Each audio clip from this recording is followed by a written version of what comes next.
I'm Cathy Thomas. I welcome Tara Punzone, celebrated vegan chef behind Pura Vita, a 100% plant-based Italian restaurant and wine bar in West Hollywood. Chef will show us how to prepare Pesto Cavatelli using a recipe from her new cookbook, Vegana Italiana. Chef, welcome. I understand that Pesto Cavatelli is one of your mother's favorite dishes. Yes, it is. Pesto in general is my mom's favorite, but cavatelli is her favorite shape of pasta.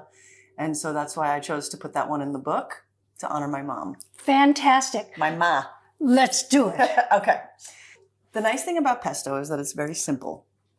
So as long as you have a blender, we can make pesto. Actually, even if you don't have a blender, because you could do a mortar and pestle, which is the traditional way of doing it. Could I do it in a food processor? You could. Okay. Sure. Yeah, why not?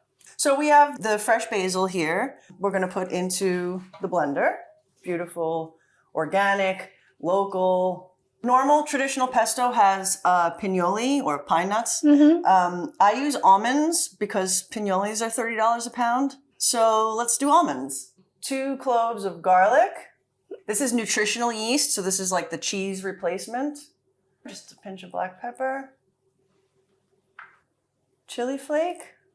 Some sea salt. Lemon juice. Okay, and then we're going to turn the blender on, and while the blender is running, I'm going to pour the oil in the top, and it makes it emulsify really nicely. So there's no liquid in there really, so it'll start to come together once we pour the oil in. So I like to pour the oil in slowly, little by little. Like you're making a mayonnaise. Kind of thing, yeah. Turn it up a bit.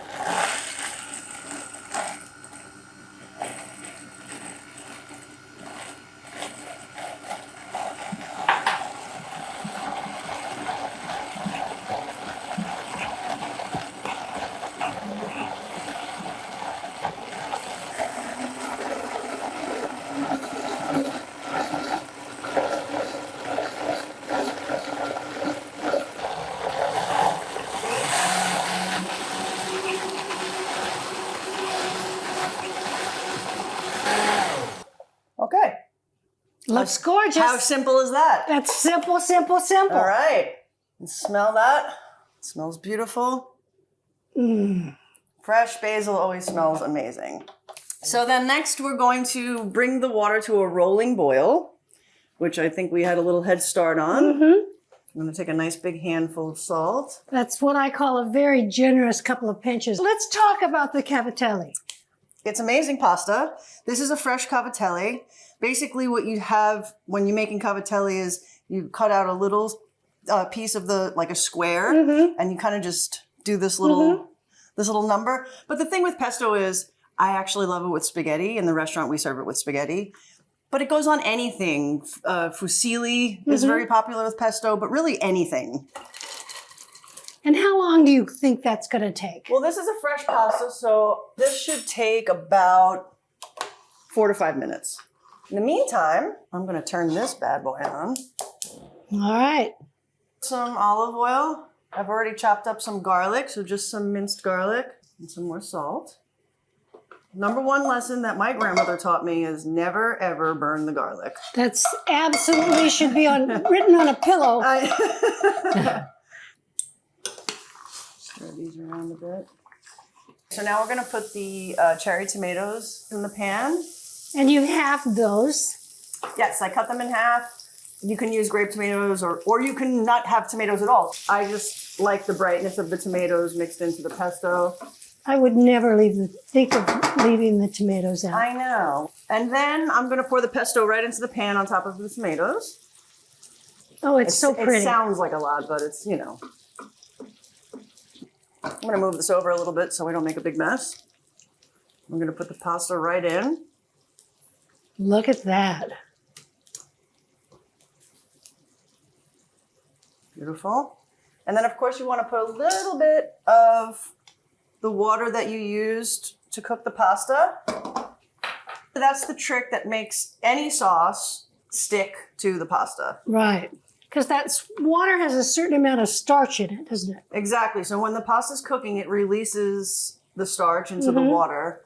And then that starch stays in the water. When you put it into the pan, it's like glue, basically. And then you can let it finish cooking in the pan for another minute. So you want to take it out of the water when it's extremely al dente, like maybe 3/4 of the way through.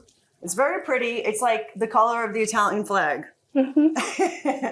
How cooked do you want the tomatoes? That's a preference. That's up to you. I like them hot, but not cooked all the way through, because when they're cooked all the way through, the skin starts to come off.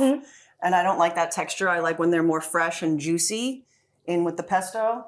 That's my preference. Okay, mine too. Yeah, good. Okay. And then I'm going to plate it. So we're just going to take some out. This is my macadamia parmesan, which is recipes in the book, but it is literally just macadamias, nutritional yeast, and salt. And then my favorite thing in the whole wide world are microgreens. So that's a little micro basil. And that's it. That is about as simple as it gets. Gorgeous. So this could be a Tuesday night quick dinner. Totally. Or it could be a company dish. It's actually really great to make when you have company, because you can leave it out and it tastes good room temperature. It also tastes good cold. Pesto is the most versatile. So, Chef, this has been so much fun. Thank you so much for having me. This is amazing. And thank you for that beautiful cookbook. I'm so excited. It's like a dream come true. I can't even explain it. Here's a quick tip from Melissa's. Pomegranate passion, sweet yet tart. Their delicious seeds burst with juice. They glimmer like ruby red crystal prisms. Some folks avoid them. Too messy, they say. Using the underwater approach, seeds can be removed without creating a pool of juice or crimson splatters. Okay, wear an apron just in case. Cut the pomegranate into quarters, resting on a paper towel. Fill a medium bowl with cold water. Hold the pomegranate quarter under the water. Pull the edges back, exposing the seeds. Most of the seeds will pop out. Run fingers over the seeds to remove them.